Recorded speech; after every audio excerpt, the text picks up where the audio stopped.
capítulo 3. Quem está feliz, dá um glória aí. Glória a Deus. Quem está com calor, dá um aleluia. Aleluia. Quem está com sono, fala, o Senhor é bom. Tem gente com sono, ó, viu? Como a gente pega. Amém, gente. Lamentações, capítulo 3, versículo 25. Quem achou, diga amém, por favor. Amém. Em Lamentações, capítulo 3, no versículo 25, diz assim: bom é o Senhor para os que se atêm a Ele, para a alma que o busca. Versículo 26.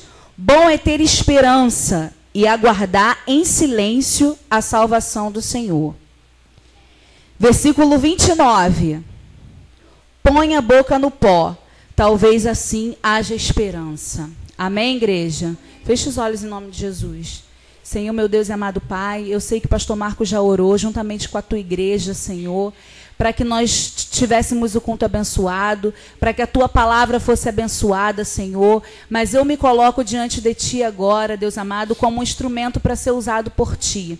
Senhor, perdoa os meus pecados, Senhor, porque assim como os teus filhos, Senhor, eu não sou perfeita, eu erro bastante, Senhor, mas eu tenho o coração, Senhor, ardente por ti, cheio do teu Espírito Santo, Senhor, e boa vontade para falar aquilo que o Senhor deseja aos teus filhos. Eu sei que eu não sou nada, Senhor, mas eu quero ser usada por ti, Senhor, nessa hora. Eu quero que a tua palavra, Senhor, entre nos corações dos teus filhos, Senhor, e possa gerar prática na vida deles. Mas, Senhor, eu não posso fazer nada, é o teu Espírito que pode fazer. Por isso, Senhor, eu oro pedindo para que o Senhor quebre toda a cadeia de Satanás, Senhor. Pai querido, tudo que foi levantado para que as pessoas não venham ouvir a tua palavra nesse momento, eu repreendo em nome de Jesus. Que possamos estar atentos ao que o Senhor quer falar conosco nessa noite e que possamos sair daqui cheios do teu Espírito Santo. É o que eu te peço e te agradeço, Senhor. Que eu não venha me desviar, Senhor, daquilo que o Senhor colocou em meu coração. Que a tua palavra possa encher essas vidas, Senhor, por completo. E que o homem, Senhor, não venha estragar aquilo que Deus preparou para nós. Amém, Senhor. Aleluia. Hoje a gente vai falar... Obrigada, pastor. Hoje a gente vai falar, Deus vai falar com a gente sobre a experiência da oração. Eu achei interessante o início do culto, que conforme foi acontecendo as coisas, e Deus foi falando no meu coração assim, caramba, eu pensei nisso, olha que legal. As coisas estão acontecendo, se encaixando, tudo ao mesmo tempo, parece que Deus foi usando a cada um para dar a sua porção mesmo, e colocando ali, eu falei, poxa, vai ser interessante falar acerca desses assuntos, porque vai estar tudo dentro do que o Senhor preparou para mim no meu coração. O irmão falou sobre o Natal, e eu fiquei atenta, né? Amanhã a gente sabe que é véspera de Natal, todo mundo se reúne com as suas famílias, né? A gente vive um momento ali junto com a família, de comer, de beber, todos falam do nascimento de Cristo, mas a gente sabe que o Natal é uma época comercial, né? É uma época comercial, onde a gente compra roupa, onde a gente compra presente, e a maioria das pessoas nem lembram do nascimento de Cristo. O nascimento de Cristo fica em segundo plano, e a gente pensa mais no consumismo, nas coisas que precisam, né, satisfazer os nossos desejos pessoais a princípio. Mas mesmo assim, quem não gosta de ganhar presente? Levanta a mão aí quem gosta de ganhar presente. Eu gosto de ganhar presente em qualquer época do ano, não é não, pastor Marcos? Gosto de ganhar presente no Natal, gosto de ganhar presente no aniversário. Todo mundo gosta de ganhar presente, né? E foi falado aqui também que o maior presente que Deus pode nos ter dado foi a salvação. Amém, igreja? A salvação foi o melhor presente. Quando Deus enviou Jesus para nos redimir dos nossos pecados e nos salvar da condenação eterna. Foi um dos maiores presentes.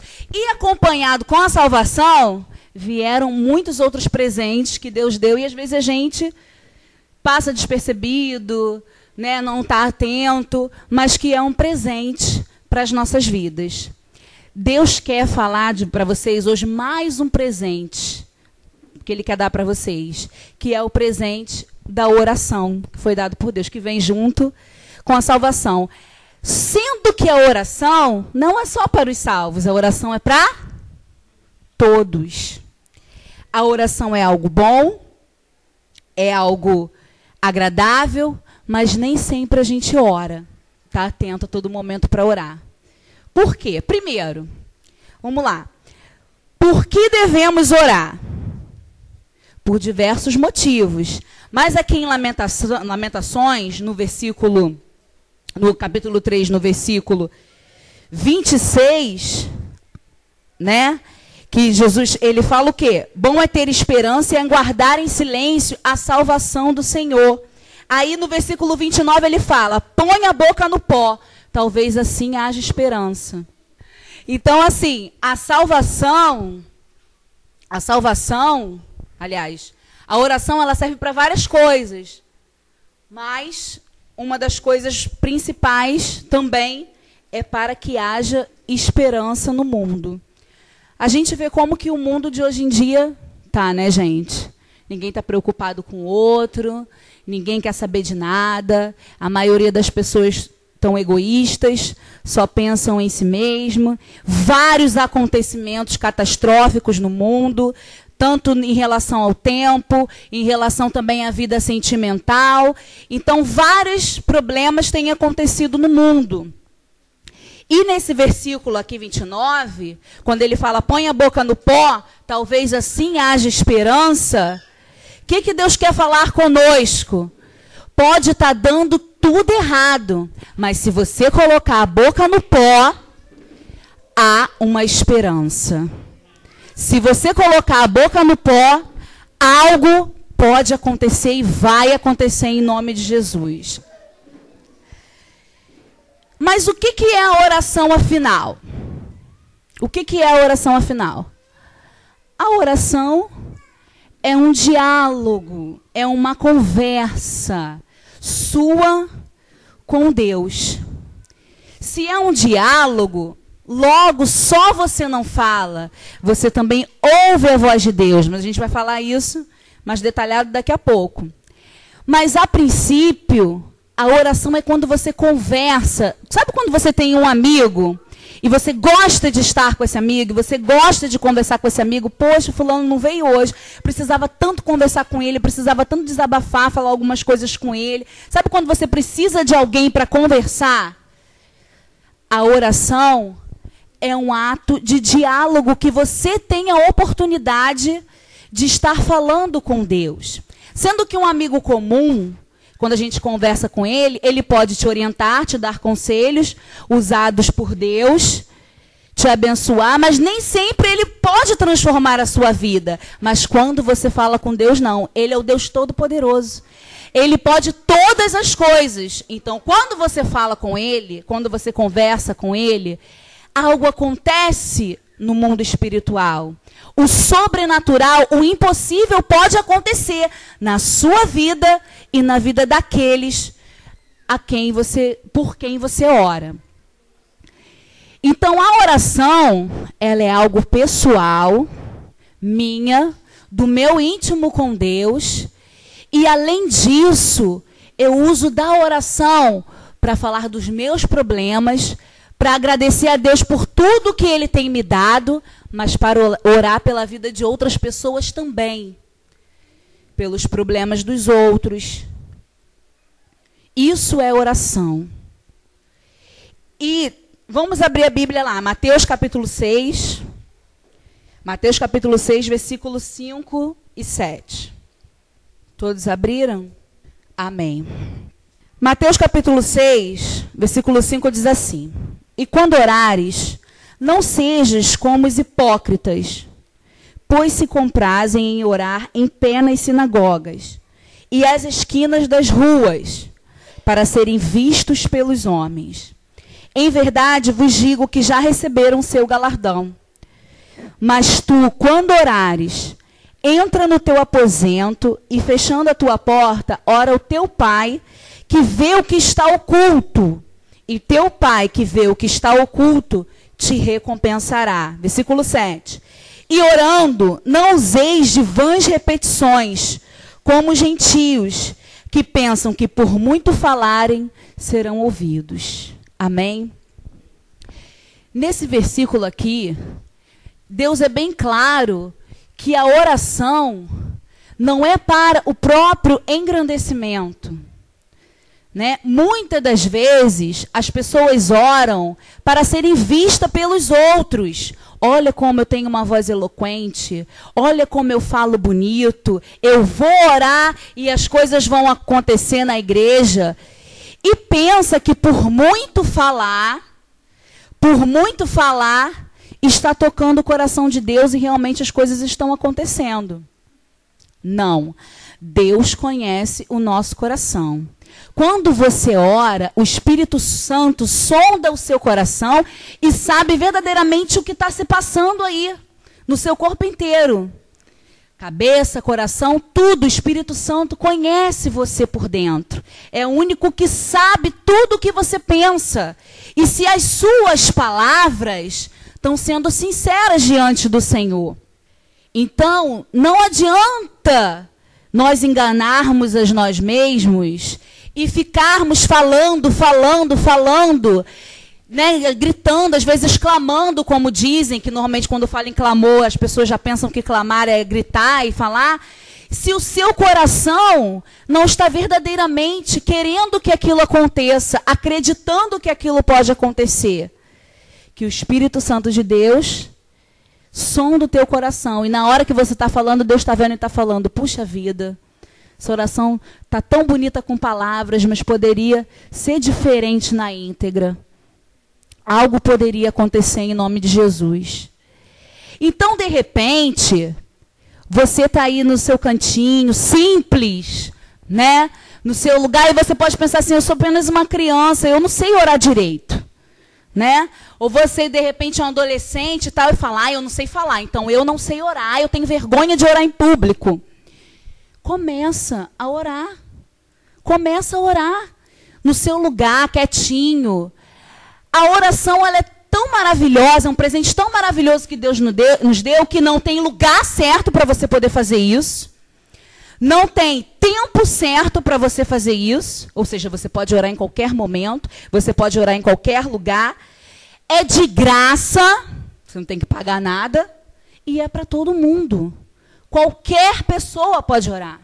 É algo maravilhoso, é algo tremendo que Deus nos deu. E aí você pensa, eu não sei orar, eu não sei o que fazer, eu não sei falar com Deus. Fala do teu jeitinho, porque Deus conhece o teu coração. Seja sincero com Deus. Começa, sabe, a falar no seu íntimo, baixinho, sussurrando, conversando com Deus em todo o tempo. Quando você for pegar um ônibus, quando você for para a sua escola, quando você for no trabalho, compartilha já falando com Deus, trazendo Deus para a sua vida, para que você tenha uma adoração de vida constante com o Senhor. E todos os momentos pensando em Deus, tendo uma oração íntima, dialogando com Deus nesses momentos. E você vai percebendo que aos poucos o Senhor vai agindo na sua vida e orar em público nem é tão difícil mais. Já virou um hábito para você. Amém, igreja? Então, quais os benefícios da oração? O que a oração traz de importante para mim? Primeiro, a confissão de pecados, ou seja, nos leva a um relacionamento íntimo com Deus. Já que você confessa os seus pecados ainda, ou seja, você é fortalecido contra o pecado.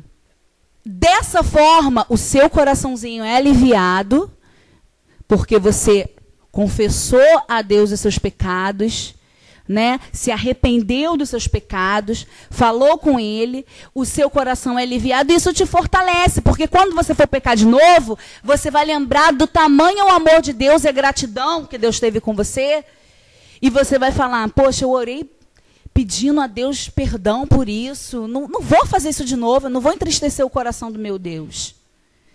Então, você já vai começando a ter uma experiência com Ele. Ele constrange o nosso coração em relação aos problemas dos outros. No mundo em que as pessoas não querem mais contato, não querem mais relacionamento, não querem mais estar perto um do outro, você acaba chegando até o próximo, você acaba sabendo, ele acaba compartilhando um problema dele com você.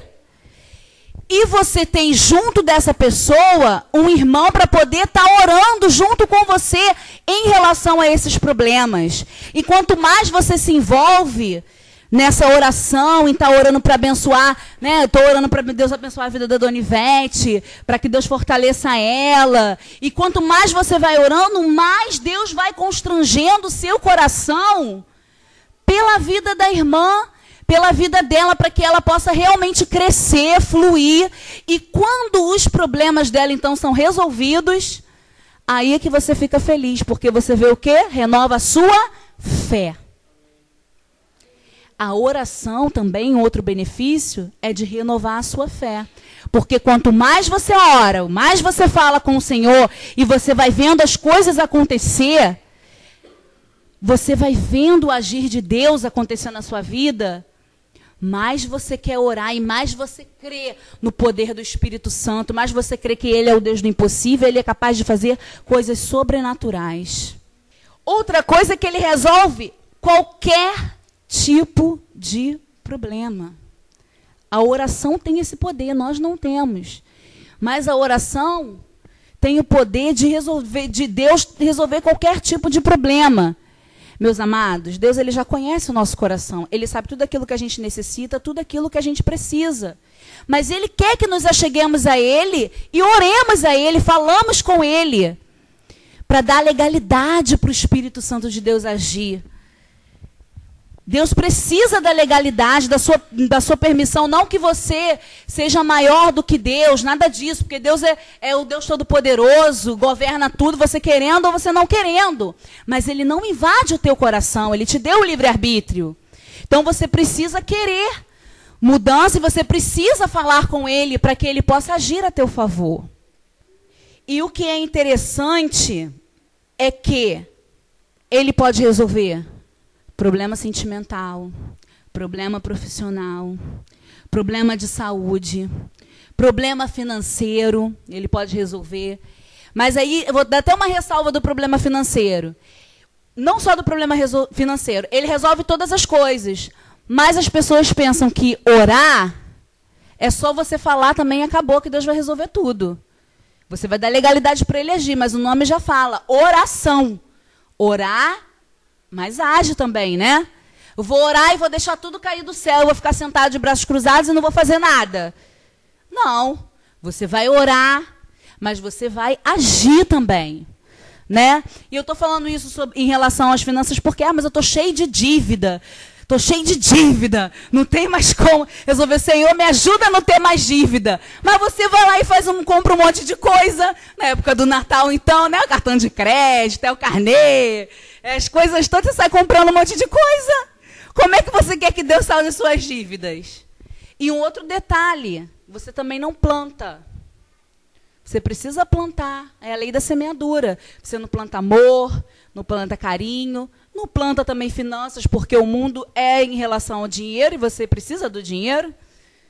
Você é egoísta, você só pensa em você. Você não pensa nos outros, não pensa em abençoar a vida dos outros, não pensa em abençoar a obra, não pensa em abençoar nada. É a lei da semeadura. O que você planta, você... O que você planta, você colhe.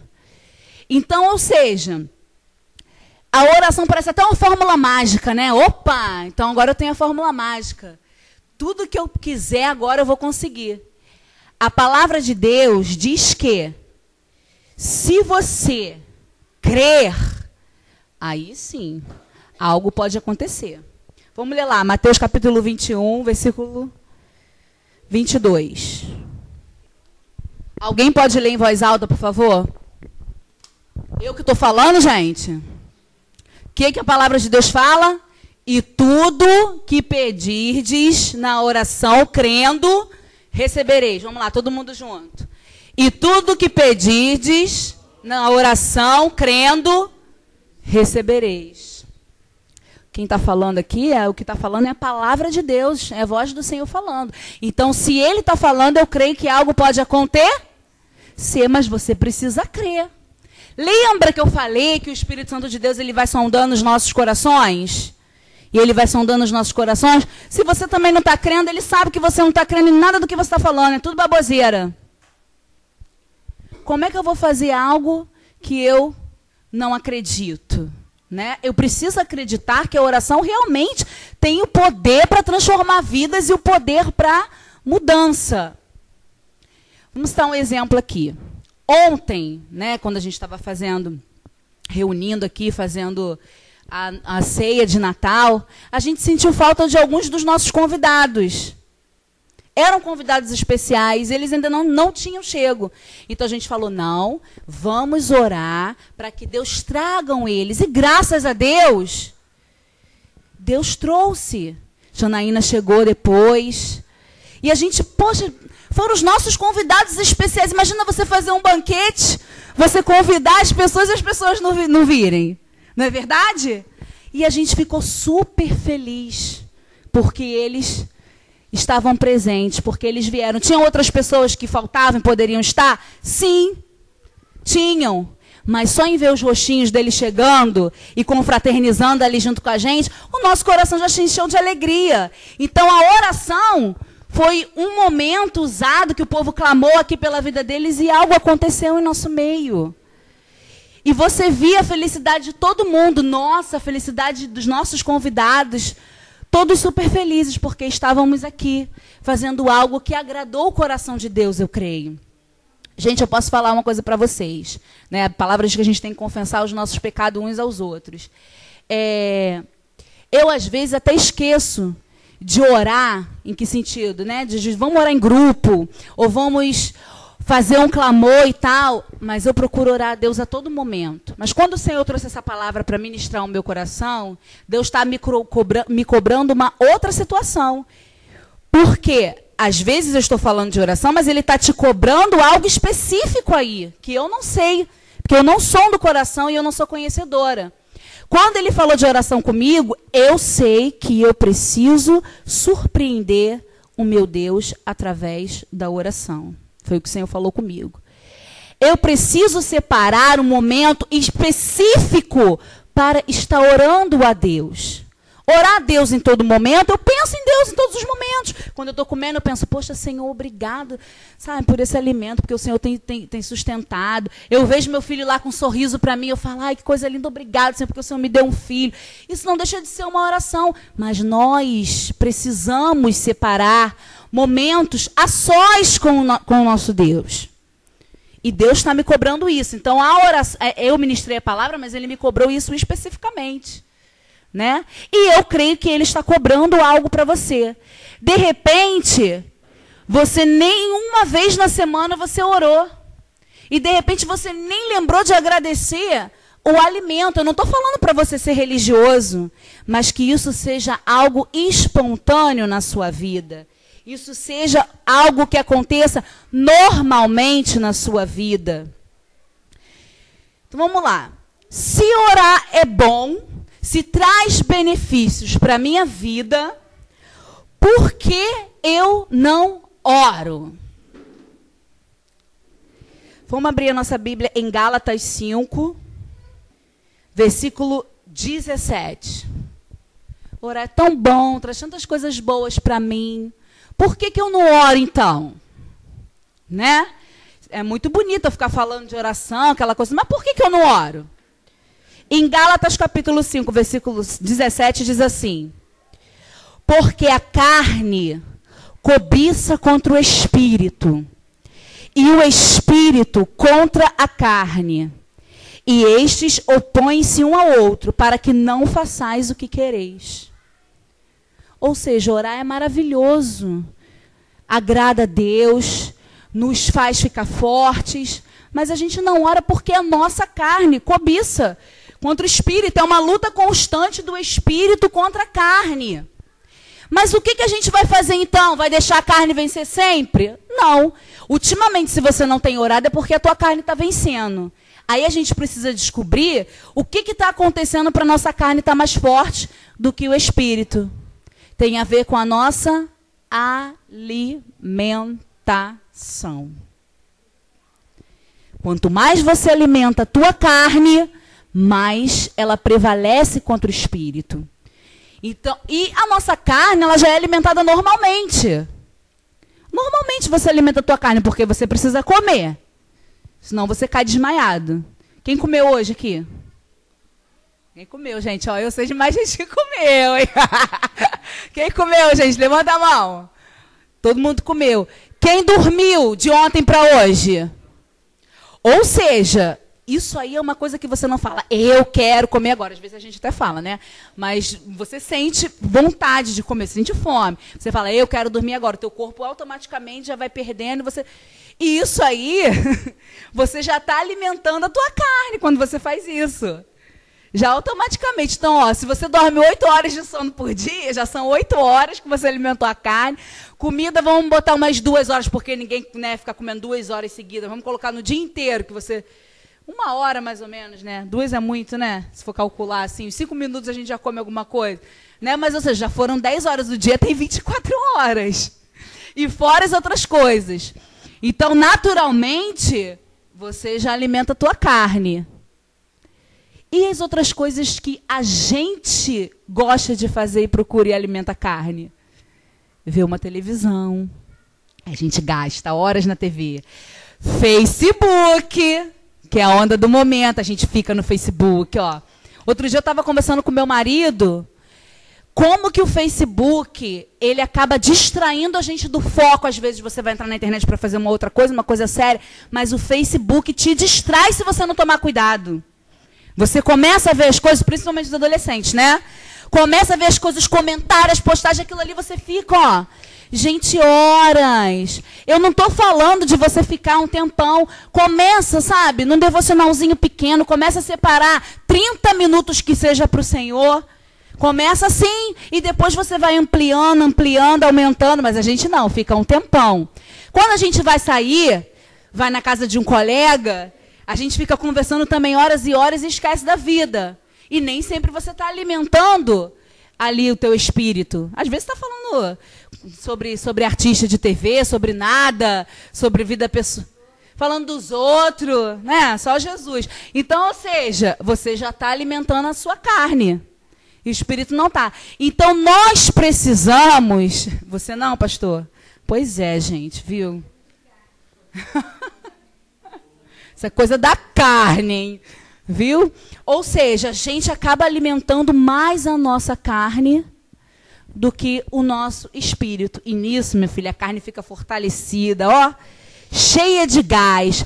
Aí, realmente, não vai te dar vontade de orar, não vai te dar vontade de ler a palavra, não vai te dar vontade de fazer nada espiritual. Porque a tua carne já está tão fortalecida que vai ser uma luta constante. Mas hoje eu repreendo isso em nome de Jesus e eu profetizo na vida de vocês que a gente vai se alimentar, se encher do Espírito Santo para que a nossa carne fique cheia do Espírito. E o nosso Espírito possa vencer a nossa carne. Amém? Quem toma posse isso para você, da sua vida? Amém. Glória a Deus. Em Colossenses, capítulo 3... versículo 1, não precisa abrir. Diz que você precisa buscar as coisas que vêm lá do alto. As coisas que vêm de cima, as coisas que vêm dos céus, onde o Senhor está assentado. Ou seja, as coisas espirituais. Deus já fala para você isso. Então, Ele já nos ensina na própria palavra dEle que quanto mais buscarmos as coisas do alto, mais forte o nosso espírito vai ficar. E o que a gente vai fazer então? Como que a gente vai mudar isso na nossa vida? Como que a gente vai mudar isso na nossa vida? Vamos abrir lá. Mateus, voltar para Mateus, capítulo 6, versículo 9 ao 15. Nós vamos mudar isso, gente, dando o primeiro passo. Como assim dar o primeiro passo? Tendo iniciativa, orando. É o que a gente vai fazer. Dando o primeiro passo. Quando eu falo buscar as coisas lá do alto, tem muitas outras coisas envolvidas, mas eu estou falando específico da oração. Hoje, o objetivo do meu coração e que o Espírito mandou ministrar na vida de vocês é que vocês saiam daqui hoje pessoas que oram, pessoas que falam com Deus, pessoas que têm intimidade com Ele. E o restante Deus vai acrescentar na vida de vocês. O ministério da palavra, a busca por Ele. A busca não, né? Você tem que buscar mesmo. Mas assim, o ministério da palavra, de você ler e você entender o que Deus está falando contigo. Hoje o objetivo é que você saia daqui. Se você já sair daqui orando em todo momento, pelos outros, na sua casa, o Espírito Santo de Deus já vai ficar feliz com você. Amém? Então vamos lá. De que forma que você vai fazer isso? Em Mateus, capítulo 6, do versículo 9 até o versículo 15, está um exemplo de oração para as nossas vidas. É a oração do Pai Nosso. Quem não conhece a oração do Pai Nosso? Todo mundo conhece a oração do Pai Nosso, não é? É um exemplo de oração. E fala assim, ó. Vamos lá. Versículo 9. Portanto, vós orareis assim: Pai nosso que estás nos céus, santificado seja o teu nome. Venha a nós o teu reino e seja feita a tua vontade, tanto na terra como no céu. Olha só que bonito.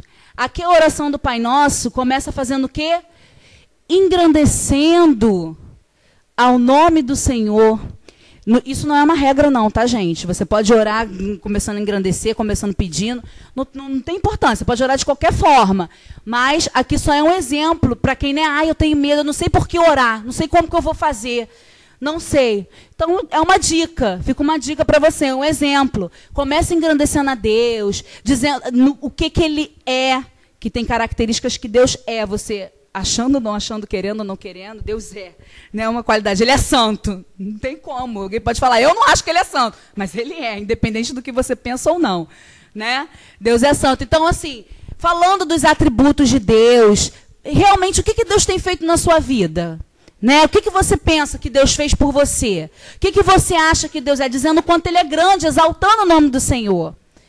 Amém? E trazendo Ele para a sua vida, dizendo que você tem os seus desejos, mas os desejos de Deus estão acima dos nossos desejos. É você engrandecê-lo e você se colocar diante dele, dizendo que Ele pode direcionar a sua vida como Ele quiser, porque Ele tem o melhor. Ele sabe o que é melhor para nós. Vamos lá, versículo 11. O pão nosso de cada dia, dai-nos hoje. Aí você começa a pedir as suas necessidades. Deus conhece as suas necessidades. Mas você começa a falar para Deus aquilo que você precisa. O que a outra pessoa precisa. Você começa a pedir a Deus, a falar para Ele das suas necessidades, a expor para Deus seus problemas. Aí ele fala, perdoa as nossas dívidas, versículo 12. Assim como nós perdoamos aos nossos devedores. É a hora da confissão dos pecados. É a hora de você confessar os seus pecados diante de Deus. Quem não tem pecado aqui, nenhum? Quem tem pecado? Quem peca? Tem uma frase que eu acho maravilhosa que fala assim: nós não somos pecadores tentando ser santos, mas somos santos lutando contra o pecado. Lembra dessa frase? É uma frase antiga, né? Ou seja, não somos pecadores tentando ser santos, mas somos santos lutando contra o pecado. Lógico que quando a gente fala que a gente é santo lutando contra o pecado, a gente não está se comparando a Deus, a santidade de Deus, que... Pelo amor de Deus, né, gente?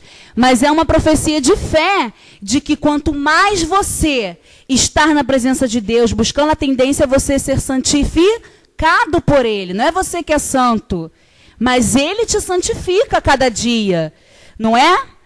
Amém, gente? Então, e nós devemos lutar contra o pecado a cada dia. Então, é você confessar os seus pecados diante de Deus. Aí ele continua falando... assim como nós perdoamos aos nossos devedores. Isso aqui, gente, é profundo. Porque se você não perdoa, como você quer o perdão de Deus na sua vida? A palavra de Deus diz que a gente tem que olhar o nosso irmão como nosso superior. Não é nem como igual. Porque tem coisas que você não faz nem por você mesmo, né? Como superior. Você tem que olhar, isso não quer dizer...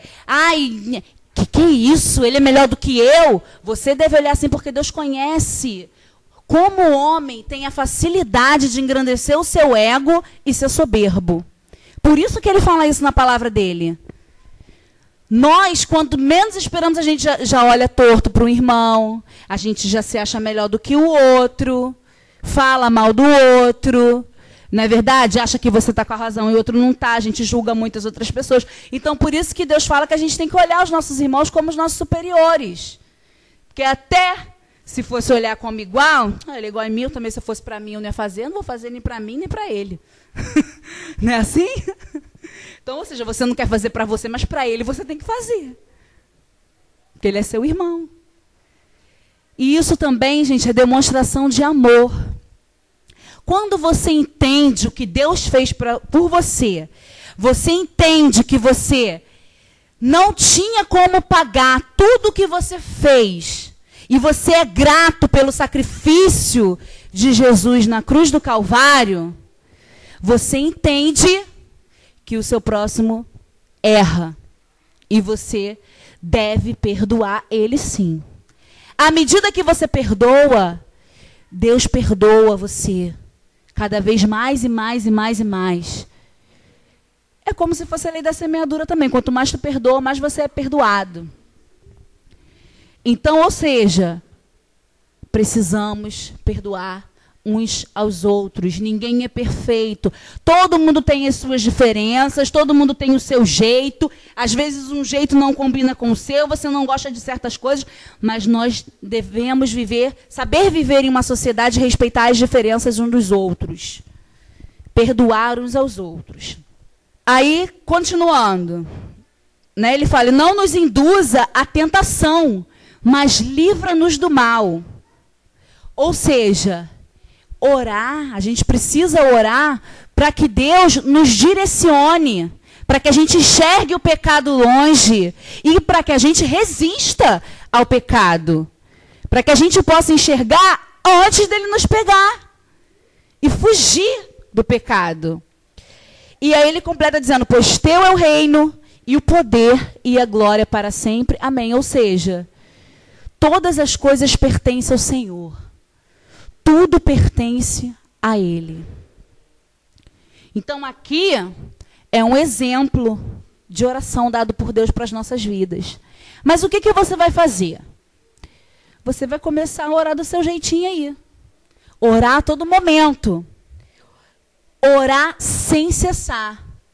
Na Bíblia também fala isso, que você precisa orar sem cessar. Então você vai orar em todo o tempo. Eu quero profetizar na vida de vocês que essa semana, quando vocês já saírem daqui, ô Senhor, obrigado porque o Senhor falou comigo no culto, obrigado porque o Senhor falou comigo na hora do louvor. Você vai falando, vai pensando, o pastor Marcos vai chegar com a Dinha, vai comentar. Filha, vamos orar agora? Vamos orar, nós vamos dormir agora, orar, abençoando nossa família, abençoando o povo da igreja, amanhã, e você vai falando com Deus, e você vai separar um momento a sós com o Senhor Jesus. Eu profetizo isso na vida de vocês hoje. Vai orar em todo momento. E uma outra coisa, Cristo, ele anseia por isso. Ele anseia por esse relacionamento. Ele anseia por essa intimidade. Ele quer ouvir a sua voz, ele quer estar perto de você. Eu comecei a falar sobre algo, mas eu nem cheguei a terminar. Né, que eu falei que Deus estava falando pessoalmente para eu separar um momento para Ele. Mas eu não tenho que reclamar do Senhor em relação a todas as coisas que eu peço ao Senhor, o Senhor me dá. Eu, às vezes, até orando, eu falo, Senhor, o Senhor está me mimando. O Senhor está me mimando, Pai. Porque eu oro e as coisas acabam acontecendo. Só que tem momentos que a gente precisa agir. Vou dar até um testemunho rápido para vocês. Eu trabalhava mais de 12 anos num lugar em que eu não era satisfeita. E no 3º ano para cá, eu já vinha orando para Deus fazer algo nessa situação. E eu ser mandada embora porque eu já tinha um certo tempo lá e eu não queria pedir as contas e deixar tudo para lá. Eu queria os meus direitos. E eu fui orando isso, gente, durante muito tempo. E toda hora parecia que a bênção estava chegando. E eu ficava feliz. Toda hora, meu marido que sabe, toda hora bem, amor, vai acontecer isso, falaram isso, aquilo outro. E na minha situação é complicado porque eu ainda era uma funcionária, uma boa funcionária, como meu marido me chamava funcionária padrão de educandário. Eu era uma boa funcionária e queria ser demitida. Olha só, isso não parece impossível, gente? Não é? Sem expor meu desejo ainda para o patrão de que eu queria ser demitida. Praticamente uma missão impossível, né? Mas eu comecei a orar, comecei a falar com Deus. Eu ficava muito triste com essa situação, falando, orando. E Deus sempre me dando resposta através da palavra dele, né, outra pessoa, de que eu ia receber a minha bênção. Depois de 11 anos no educandário, de que eu trabalhei, eu recebi um comunicado de que eu ia realmente ser mandada embora. Estava certo de eu ser mandada embora. Eu falei, opa, minha bênção demorou, mas chegou 11 anos. Eu falo para você, Deus sabe o tempo de realizar as coisas na sua vida. Amém? Então espera, com fé que ele vai realizar. Ele sabe o tempo das coisas acontecer. Só que eu estava só orando, esperando, silêncio, achando que nada ia acontecer. Continuei fazendo o meu trabalho, só que a bocuda aqui espalhou para todo mundo que ia ser demitida, que a bênção tinha chego. Olha, pastor. Espalhei para todo mundo. Ah, eu vou ser demitida, que vai me mandar embora, e que não sei o que lá, e tal, feliz da vida. Nem tinha acontecido ainda, e eu já tinha falado já. Abri o meu bocão para poder falar. Uma outra coisa, muitas das vezes você tem um desejo no seu coração, algo seu com Deus, que é só um segredo de vocês, que é para vocês saberem, e você acaba revelando para outras pessoas que de repente não vão te ajudar. A gente não sabe, às vezes é nosso melhor amigo, e às vezes pode ter uma inveja contra você, alguma coisa, né, um pensamento, e acaba, ou seja, não porque a inveja dele é mais forte do que o Deus que eu sirvo, não. Nada disso. Mas, ou seja, acaba dando legalidade para Satanás, e você mesmo próprio deu legalidade, porque você ficou falando, né? Pronto no ouvir, tardio no falar que a gente deve ser, a gente ficou falando para Deus e o mundo, e às vezes frustrou a obra que Deus tinha para fazer naquele momento, porque Satanás, né, ouviu e levantou os obstáculos dele. Às vezes você, no momento, nem percebeu que aquilo ali fosse um empecilho para você poder orar e aquilo cair por terra, né? Então, ou seja, não sai também falando tudo que você tem vontade de fazer, não, que os planos que Deus prometeu para você, tem coisas que é pessoal, tem coisas que é só sua e Deus, e Ele vai trabalhar na sua vida. E eu saí falando, e aí eu tive a triste notícia de que eu não ia ser demitida coisa nenhuma, ainda fiquei mal na história, né? Não ia ser demitida, ia continuar lá, e a minha diretora, que era a pessoa, virou para mim e falou que eu não ia ser mandada embora, que se eu tivesse mandada embora eu ia ter que pedir. Gente, foi uma noite de chororô inteira. Não foi? Rodrigo que ouviu minhas lamentações. Ela falou, se você quiser, você vai ter que pedir, você só sai pedindo. Não faço acordo, não faço nada, você vai ter que pedir. Se isso fosse o que tivesse... Só isso fosse o caso, ela ter falado isso, não, mas ela ficou me perturbando mesmo no meu trabalho. Eu sofri uma certa perseguição, né? O dia que eu faltava, ela falava que eu estava querendo bagunçar o coreto da escola em nome de Jesus. Ela ainda colocava o nome de Deus no meio das coisas. Falava outras coisas que não vinham ao caso, né? Eu ficar falando aqui. Ou seja, e eu não estava mais aguentando. Eu procurei um advogado e ele falou, você pode pedir a rescisão indireta. Eu falei, posso? Ele pode. Tem testemunha? Ela faz essas coisas mesmo? Eu falei, faz. Tem testemunha, então você pode pedir. Você pede rescisão indireta e você sai e você tem direito. Para quem não conhece, a gente tinha até consultado um advogado antes, o advogado falou que isso não existe. Que a gente não pode demitir uma firma, que isso não existe. Mas esse falou que podia. O outro falou que podia. Eu orei ao Senhor. Gente, ainda não sabia o que ia fazer, mas eu orei ao Senhor e decidi no meu coração, falei... Senhor, eu só quero o que é meu. Eu vou para a justiça. Se tiver que ser meu, amém. Eu recebo em nome de Jesus, eu vou ganhar. Se não tiver que ser meu, tudo bem. Mas eu ficar lá, eu não quero mais. Eu não aguento. Eu não permaneço mais lá. No momento certo da rescisão, no momento que eu podia sair, ou seja, eu saí, teve a audiência, Amigos meus se levantaram contra mim dentro do trabalho, pessoas que se diziam minhas amigas, que foram para testemunhar contra mim. Mas, gente, chegou no dia, nem precisou das testemunhas entrar, o juiz já deu causa ganha para mim. Ou seja, eu saí de lá e ganhei. Recebi os meus direitos, ou seja, Deus operou. E foi interessante que tudo aconteceu conforme tinha que acontecer. Eu chorei, né, a noite toda. Mas a alegria veio pela manhã, porque eu recebi uma benção e fui convidada para trabalhar em um outro lugar. No dia que ele me deu a notícia de que eu estava lá chorando, de que eu não ia ser mais demitida, para trabalhar em um outro lugar que eu tinha muita vontade de trabalhar. E que até ficou sendo o meu atual trabalho, depois que eu saí do educandário de vez. Então, ou seja, a gente não sabe o tempo, mas Deus sabe o tempo de todas as coisas. E Ele tem algo para realizar na sua vida. E Ele vai fazer, se você crer. Se você crer. E uma outra coisa, a palavra de Deus também, vamos lá, eu falei para abrir em Tiago, falei já? Ninguém abriu? Então tá bom, vamos lá, vamos abrir em Tiago, capítulo 5, para a gente poder encerrar, concluir.